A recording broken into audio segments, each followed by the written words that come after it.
Hello, and welcome to Black Hair in the Big Leagues. I'm your host, Salisha Thomas, and you know what? I'm beaming from ear to ear. My cheeks already hurt from smiling so much because this gorgeous human who just popped up on my Zoom screen right now, she is live with us.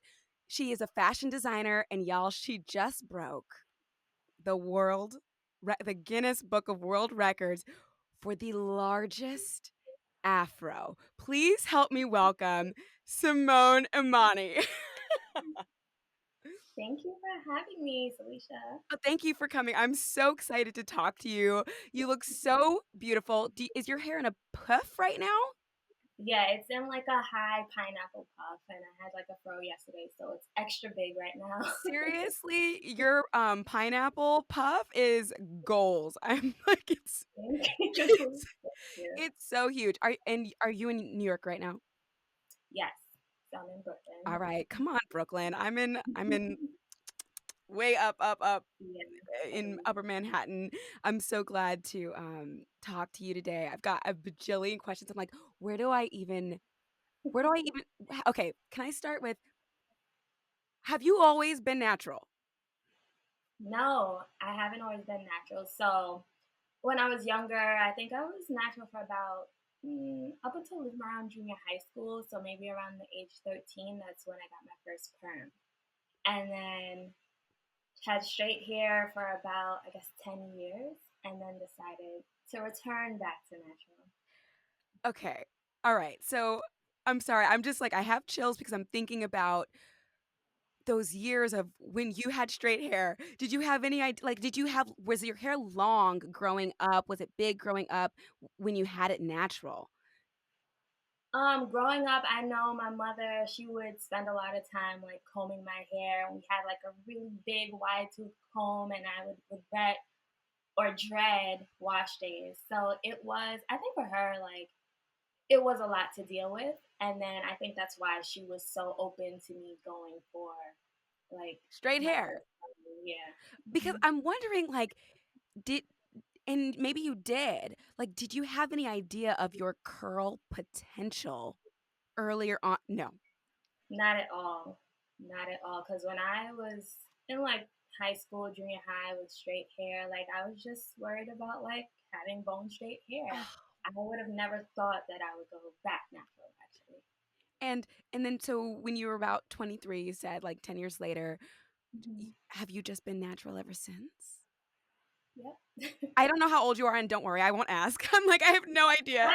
You look Fine. you look fantastic. You could be 24 right now, or you could be 35. Like, you look like you're on your grown woman-ish. So, I'm like, all of the things, and okay, so Guinness Book of World Records, I would not even think, okay, is that a thing? Like, do you have to be nominated? Was it your idea? Did you Mhm. apply? Like, how did you even think to be like, yes, I'm going to who holds the record? I'm gonna wipe her out. Like, Yeah, I think I had the same feeling. Like I didn't know it was a thing. Like I read the book growing up, and my grandma always had a copy, so I would go through it with my cousin. But I think it started from me being on my natural journey, and people just like their responses to my hair. And I just one day I was like, okay, let's Google this. Like I just Googled largest afro, and it came up, and I saw the previous record holder, and at that time, I wasn't her hair is beautiful and it really inspired me. At that time, I was like, my hair will never be that. It's nowhere near that, but it's just something that I had in the back of my mind. I think I'm not sure how far along in my natural journey I was at that time, but it's something that stayed with me and I was super doubtful about it.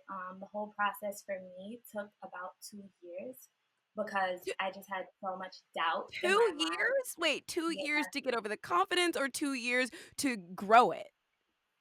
So 2 years from me applying to Guinness. So Okay. I didn't. They reached out. They did not reach out to me. I reached out to them. So it's like an initial application process. What's the record? Why do you want to beat it? And then that took about 3 months for me to get a response from them. They was like, yes, like this is a big category for us. And then once they responded with that level of excitement, I kind of like shied away from it. Like, I don't know if I'm ready for this. So What? 2 years, I yeah, would be 2 years like, from, 2 years from that initial application to um, me actually recording the process to submit to them. wow. Yeah. All right. So people want to know, like, is it hot? Is it heavy?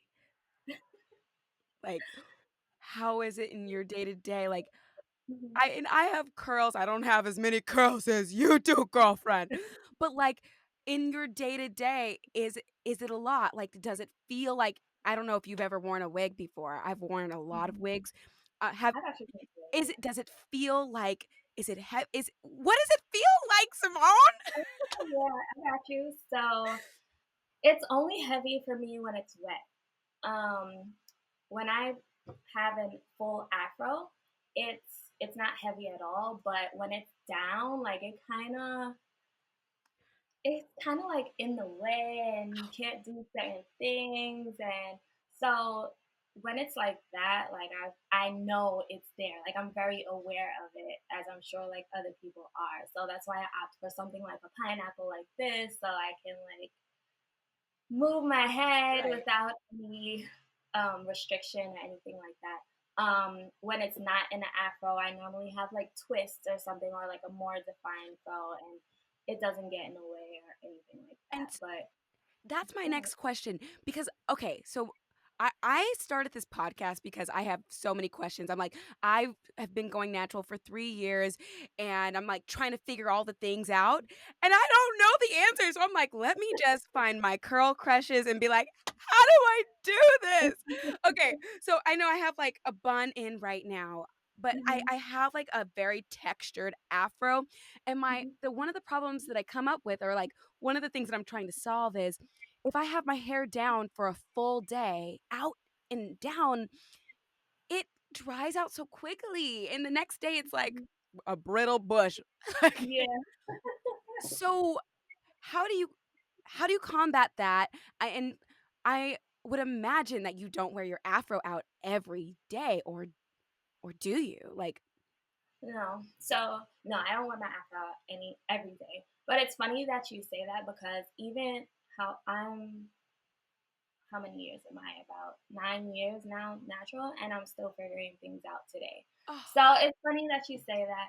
So when I have my hair out like a full day, and I know like New York is very humid no matter the time of year, or like if it's raining, if I depending on what I want for my hair, like if I want that very full voluminous fro, like I'll go out in the rain and wait for the humidity to tighten it up, because I like that. When it's like bigger, it's kind of like it moves a lot, but the humidity really tightens it up.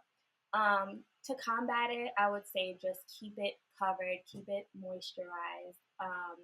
One of the things, I'm really bad at tying my hair down at night. I'm really bad at moisturizing. Like it's no. a process for me. I'm very much like a low maintenance natural. Like I'll fall asleep without a scarf on, and I'll forget to moisturize. But Oh my um, gosh. we're working on it. It's a process.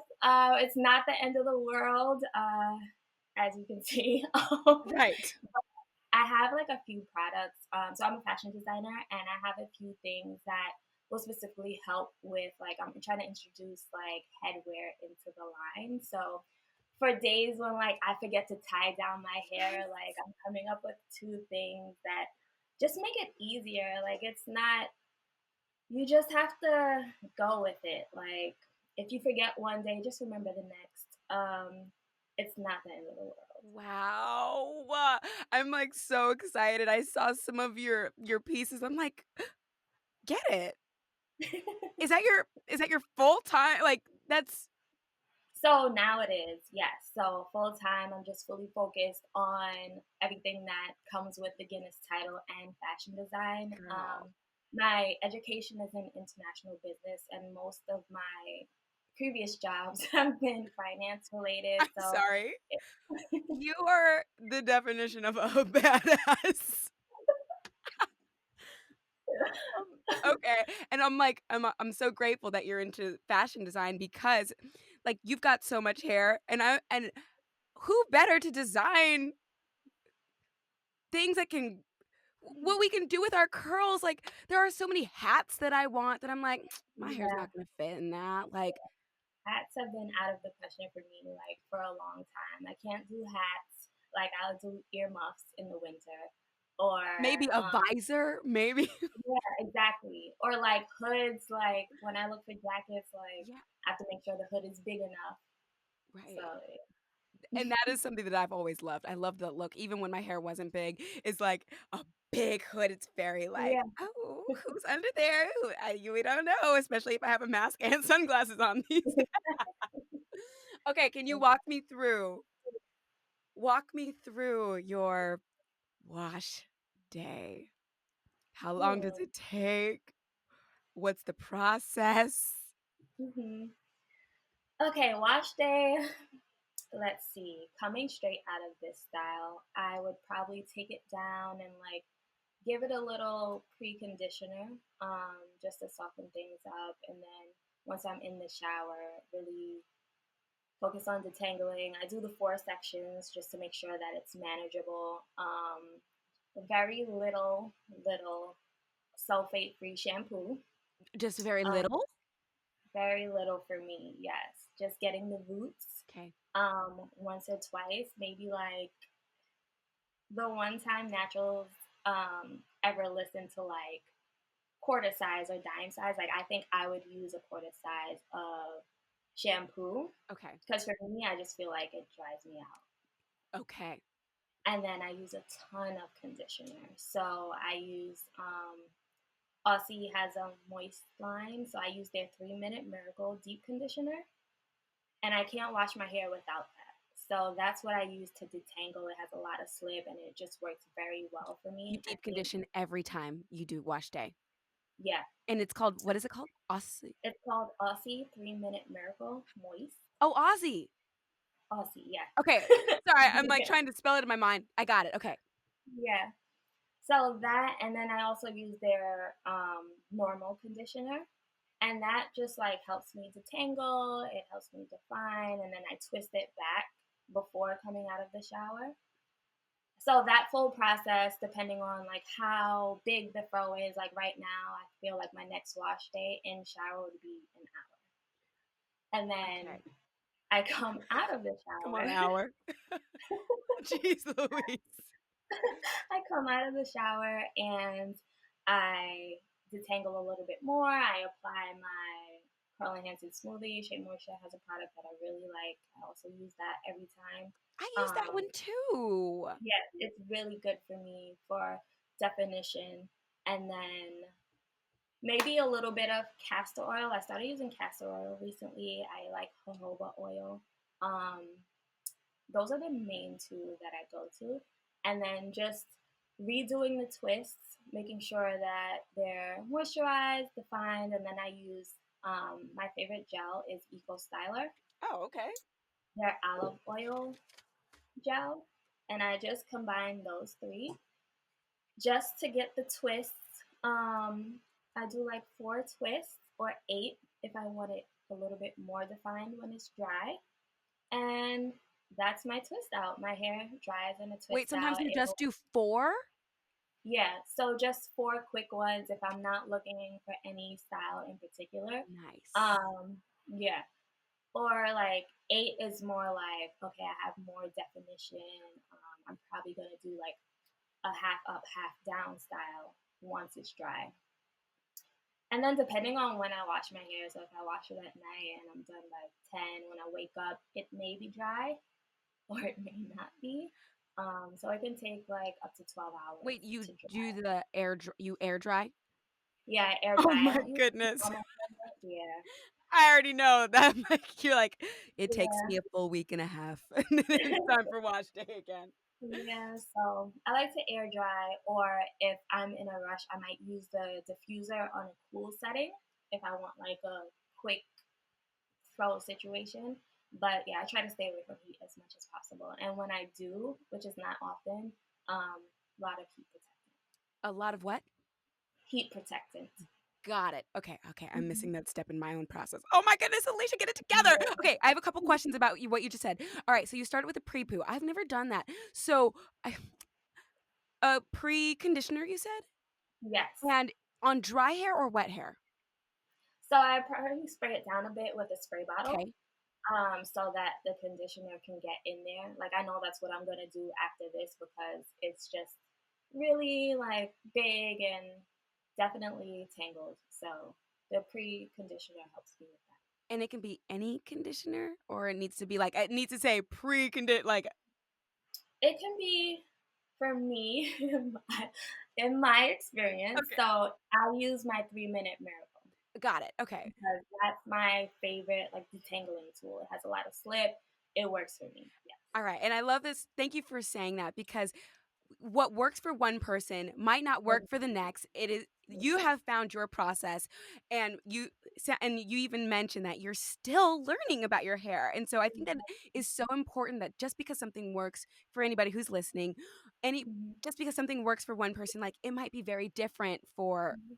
for you. Like Mhm. so Absolutely. I've recommended the 3 minute miracle to like a couple friends, and I'm like, "How was it? you're Did like you love I it?" hate it. They're like, "Oh, it didn't work for me." I'm like, "What?"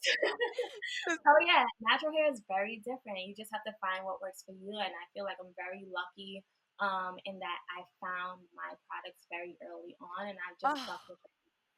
yes. Okay, Mhm. another question about your process because I'm like, I might be mixing up the order of things. So I shampoo, I conditioner. Sometimes I deep conditioner in the shower. It sounds like you deep condition every time. And then you mentioned that you have the castor oil that you've been using lately. Do you put the oil on first before the curl enhancing smoothie or the eco gel, or is that the last step? So I want to say I like to do it second, but I honestly, when I'm twisting my hair, it it happens. Like I might forget and be like, "Oh, oil." So it can come. So I like to do the curl enhancing, and then sometimes the gel, then the oil, Oh, or sometimes the oil, then the really? You gel. just mix it So up. yeah, I'm not very like, oh, I have to do This this is routine specifically every single time. I'm very much a laid back natural, but as long as the products are on there and they're mixing together nicely, that's another problem I had early on, like finding a gel that worked well with the Shea Moisture Curl Enhancing Smoothie product. Like I would think that my hair was gonna look great, and then it dries and it's just flakes everywhere. oh yeah. So Yeah. that was trial and error for me, but we figured it out. Okay, and so also, like, I feel really encouraged that when you said that sometimes you just do 4 twists. I'm like, "Man, I'll be, like, putting 25 twists in my head." I would never. You're like, "I ain't got time for all of that." And then you let it air dry in those twists. Did I get that Hmm. right? Yes. Okay. Okay, so one other question that I have is when you have your afro okay, when I go outside with my afro, first of all, before I go outside, I'm like, all right, I got the shape. I'm looking good. All right, let's do this thing. And then I'm outside for 2 seconds and the wind is like, I have other plans. So does yours keep the shape? How do you, or do you get it to stay how you wanted it to? Like, how do you, That actually happened to me last weekend. So I picked it out nicely. The shape is beautiful in the house. One thing I do use when I want like a lot of volume, a little hairspray helps. oh, Um, oh, so like, yeah, I just flip my head and like my middle section, it's very loose curls. It's very wavy. I think a lot of naturals have this issue, so it's hard for it to stand up in the middle. So I like to spray it a little bit. That helps, but as soon I'm sorry. I haven't used hairspray since I literally thought that was a white girl thing. I've not even thought about using it no on my own. cold spray, Holding spray can be a friend in moderation. Okay. Okay. Thank you for Definitely. saying You that. want to look out for the environment. um, but yeah, I used the hairspray, and when I got outside, the wind just took over. So I think having natural hair requires a lot of patience. So as the wind is blowing my hair, like me knowing I did all this preparation, I use this hairspray, and it's not holding up to the wind. At that point, you just have to laugh. Like, okay, yeah. It natural hair, you just have to let it do its thing. And the earlier I learned that, the better it was for me. And those are the days like when your hair, you think your hair is looking crazy and Yeah. wild. And Yeah. those are the days you get the most compliments. Like, wow, your hair is amazing. And I'm like, really? Because Because I feel I just woke nuts. up and like shook it out, and I think it looks crazy. So, I'm like, I'm over here. I'm getting my confidence in this pandemic because I'm like, I can stay inside all day and then get it yeah. to and get it to look exactly how I want to look and not have to worry about the elements and everything. But eventually life will go back to where we're outside more than just Mhm. like an hour. Mhm. And and I'm like I'm looking, Simone, I'm searching, I'm peering under the covers for the confidence to where it's like it's doing what it wants. Do you have stories of, first of all, is that confidence like a is it does it come naturally now when you walk out? Because I know that when we walk out with our hair being as God designed it, just out of our head, it Mhm. attracts a lot of attention. Yes. And I am I'm terrified. Do you feel that at all, or is it just liberating? Is it free? And that's my first question. I'll ask the next one after. Mhm. So, absolutely, having natural hair is definitely a boost of confidence. I know when I had straight hair, like I was getting my hair done every 2 weeks, whether it was getting a perm and then going back for the wash and set, then your touch up. Like, I was very concerned with like my side part. Is it straight? My hair has to be tucked behind my ear this way, or my ends have to be bumped. It was very much like everything needed to be in place. Having natural hair, I think initially my concerns were like going to work, like, is this neat? Like, I know, like, people are expecting, like, I had one job my full transition. So I literally went from straightening my hair through my transition to cutting off the ends to having like textured hair now. And like, the response was amazing. They're like, Simone, we love this look. But in my mind, I'm like, okay, they like it, but I have to make sure that it's neat and it can't be too big. This is big enough. But once I got out of that phase, like there are days that I wake up, I do a shake, and I'm out of the house and it looks good to me. And whoever else has an issue with it, that's none of my business. So it's definitely like a high level of confidence that came from me transitioning back to natural. And it works. Like Wow. it really works. Do you have any crazy stories, or I'm not crazy stories, but any stories of like any, I don't know, out of the box reactions that you have got, whether it was like when you were beginning to embrace it, or even now it's like the biggest afro in the world. Like, do people like, I don't know, stare? Um, Are they rude? Like, what are, obviously there are obviously you get compliments, but do you get mhm. any of the other stuff? I used to get some of the other stuff. I had one lady at one of my previous jobs, like she meant no harm, and I can tell that she meant no harm. But once we finished our conversation, I was just like, wow. So Dang. she goes, I was fairly new to the job, and she goes to me, she's like, your hair is just different every day. And I was like, oh, thank you. And then she says, it reminds me of somebody. Don't you know that cartoon character from The Simpsons? And I was like, no. And I'm thinking she's talking about Marge, and I'm like, okay, cool, whatever, Marge. She goes, no. She goes, oh, I got it. She goes, Sideshow Bob. And then I didn't know the character by name. And then I'm like, okay, yeah, have a good night. And then I go on my phone You and look it up. Who is this? Who is Sideshow Barge?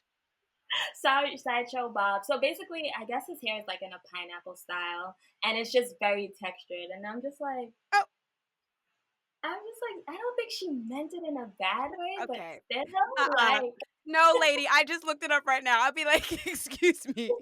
I'm gonna need you to come back over here. We need to have a talk. yeah, but yeah, that was a funny story I shared with my friends. Like, guess who this lady compared my hair to today? But just things like that, or then just people just staring and just like kind of like frowning in their face, and it's just like, Oh. I'm just like, You're oh, like, that's your problem. It's not mine. yeah, I love not that. my business. What was that? I said it's not my business, like how anyone else feels about my It's really beautiful to listen to you, Simone, and to watch you because I can look at you and tell that you really do stand in your confidence. First of all, I mean, it's effing gorgeous. So that's number one. But hair. the way you this is general, like the way a person feels about themselves, it really does come through. You could be the most beautiful girl in the world, and if you are ugly on the inside, it comes out. And you could That's be kind of like not symmetrical and not cute, but if you feel mhm, like you're beautiful, then yeah, everybody else is kind of like, "Oh yeah." Oh, but yeah. like what a perfect combination when you are gorgeous. Aw, thank you. On the inside and the outside, it really is just like do your thing. Do your freaking thing. And I it gives try. other people permission, whether like you mean to do that or not, but it gives other people permission to also be their most liberated, free selves as well. Yeah, I feel like the best story since the record was released, like I have people from all over the world, like I just went natural, you inspire me, like that really touches me, like people in Cuba or Brazil, and I'm just like, wow, this is like I don't know, the whole process has been exciting for me and like I've made sure to like feel my emotions, like take time out to think about how I feel and what this means for myself and my family. But like messages like that, they make me really emotional because when I first transitioned, like I had no idea I would have the largest afro. That's so Like cool. yeah, it's crazy. And you mentioned like Cuba and all these places. Like, may I ask what I know that you live in Brooklyn, but like, where are you Mhm. from? What is your racial makeup? Yeah. So my mom, she's from Trinidad. She came to this country when she was 16, and she met my father in Brooklyn. So I'm Trinidadian American. Right on. Oh, I love that. Let me see if oh yeah. Can we talk about your diet? Yeah, sure. What Not a problem. are Uh, are you go ahead. are you vegan? Yes. So I've been vegan for 3.5 years. Um, it's something that was not planned. It happened instantaneously. I was hearing a lot of buzz about the documentary What the Health at one of my Yes. previous jobs. And I said, okay, let me check out what everyone's talking about. And I was watching the documentary. It was pretty typical things that most people already know. Um, but I was actually on my phone, not even really paying attention to it. And I looked up, and there was just a scene in a slaughterhouse Mm, that just it turned me like that moment. I don't even mhm. think I watched the rest of the documentary. I was just like, I cannot do it. And this is me like, I think the week before, my mom made me food. Like my favorite foods were like oxtail, curry goat, like very much meat heavy. Yeah, yeah. From that moment, the next morning I went to work. I'm like googling vegan places to eat. Like I was just like, I cannot do what I've been doing. So yeah, Wow, that's hard because when you grow up eating meat, because I yeah. absolutely watched the same documentary as you and had a similar, not the same, reaction. It was like, whew, this is a lot. I'm gonna Yeah. be vegan. I'm gonna be vegetarian. Yeah. Well, we can have the sea animals in there, okay? Right. But like, it definitely, yeah, has an effect. How were you able to like make that switch though? Because when you like the taste of meat, it's just Mhm. It's hard. It's like, Yeah. I miss It's yeah, definitely when you come from, like, a cultural background like mine, like, it's customary that we eat a lot of meat. But I would say for me, at the beginning, it had nothing to do with, like, the animals or the types of meat. The scene that I looked up on me, I don't know. I'm a person who I don't like to see blood it. and I don't like to see things like pus. And the scene Right. I looked up on, there was a huge amount of pus, and the pus is what made me vegan. Now, Got it. today, like, I care about animals. When I'm thinking about like fashion and making new purchases, I'm being very intentional about opting for vegan leather, things like that. But at the start of it, it was just that pus scene. Like, I'm Just gagging even just thinking about it. exactly, that's the feeling that I had, and that's what did it for me at the end of the day. Dang. And then just like learning, I was able to learn about like I started cooking more once I became vegan because that first day that I went out to look for lunch, I spent like $25, and normally I would get like an $8 special for lunch. So I'm Right. like, okay, I need to learn how to do this Right. in a more economic way. So it's just like the more you go into it, like the more you learn and the more comfortable you are with it. There are meat substitutes. I wasn't interested in meat substitutes when I first became vegan, like just doing like the veggies, the beans, the rice. But then I was able to like explore like working with tofu or like the vegan bacon or the different veggie patties and things like Okay. And all right, so what I'm wondering is, and you can absolutely speak on this, did you that. see one way or the other, did you see a difference in your hair health when you switched your diet? Or was it the same? So I got this question recently and I never really thought about it, but thinking back to when I did have my permed hair, my hair would always be about bra strap length, like About what? the bra strap Oh, length, okay. the button on your bra strap. Now, like my hair is like waist length and it's almost like it's grazing um what is it? The tailbone length? I don't know the different lengths. Like Wow. you would think that I would know like the lengths of the hair, like the hair textures. Like I'm just like You're like, I'm real I'm low figuring it key. out, like I said.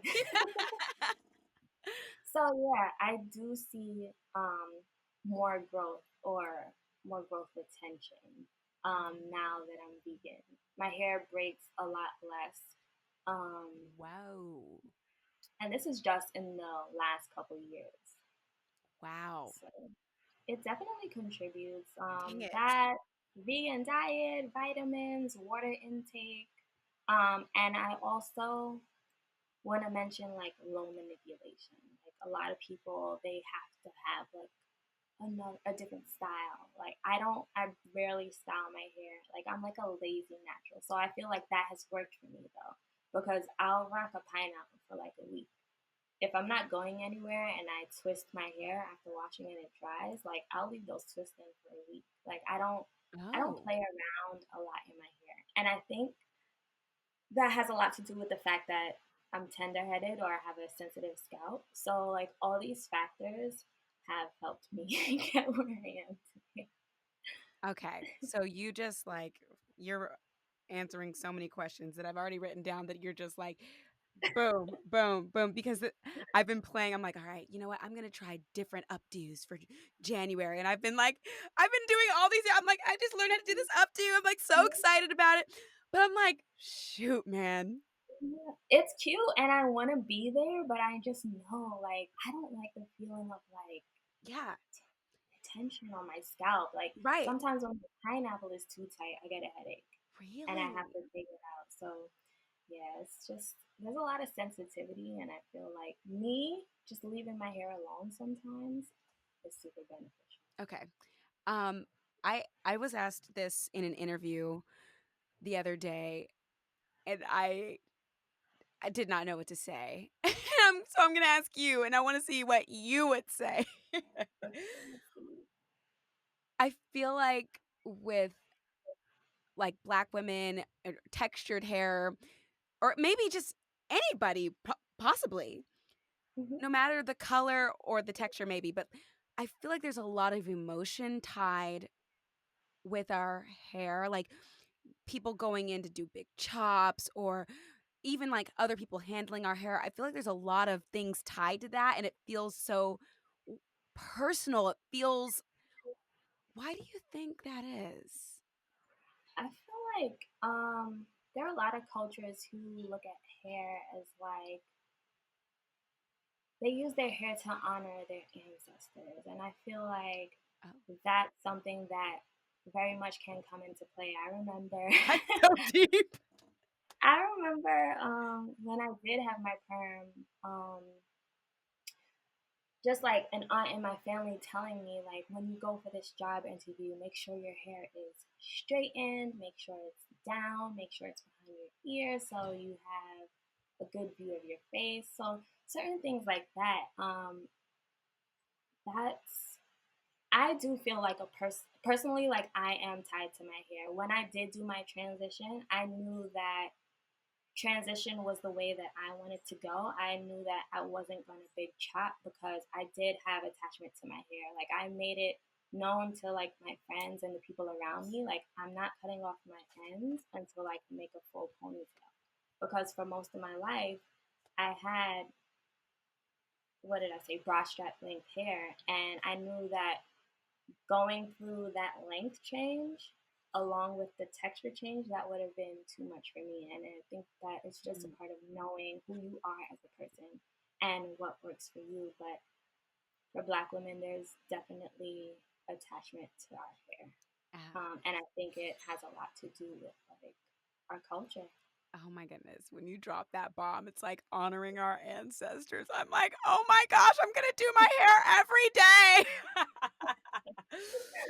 um, I, w- I'm about to wrap up. I'm so happy to talk to you. I feel so inspired. I'm like, Oh, I know that like this is for my podcast, whatever, but I'm just like, girl, I know that there's already changes that I want to make. I'm like, oh my goodness, let me try this. Okay, I'm not gonna do this anymore. Maybe I'll eat less meat tonight. Like,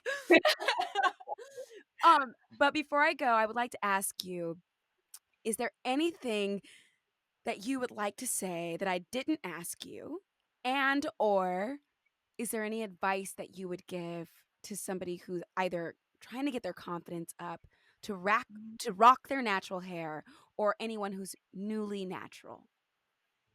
yeah, for sure. I would say anyone who is about to embark on the natural hair journey or has recently started it. Um, it's a long journey. It requires patience. Don't have a standard for what your hair needs to be or what it needs to look like. When you just start out, let your hair do its thing. Learn about your hair. Try new things. And then just let your hair be. Your hair is it grows directly from your scalp. It's beautiful. Just have take time with it as you would anything else. Like it's like a baby. Like just see what it likes. And then yeah, be patient and best of luck to all of you. And you never know where you could end up. You're struggling with your twist out one day, and the next day you have the largest afro in the world. So trust the process. Y'all, Simone Imaani, thank you so much for joining us. And also, I say us, it's really just me right now in this closet. But also, I'm like, let me go and find my nearest pink lip because your lip is like, I'm like, oh my goodness, can I please be you when I grow up? You are Thank so you. beautiful. Thank you for Thank you. You know what it is? I normally do like a nude lip when I do like any on screen, but I'm like, I have a leopard, and what better to pair with leopard than like a red lip? So I did this for you, oh Felicia. my gosh. And because we don't have masks on because we're in our own homes. Right. So let's yes.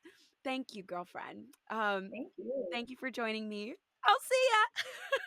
Oh, thank you so much. Have a good one.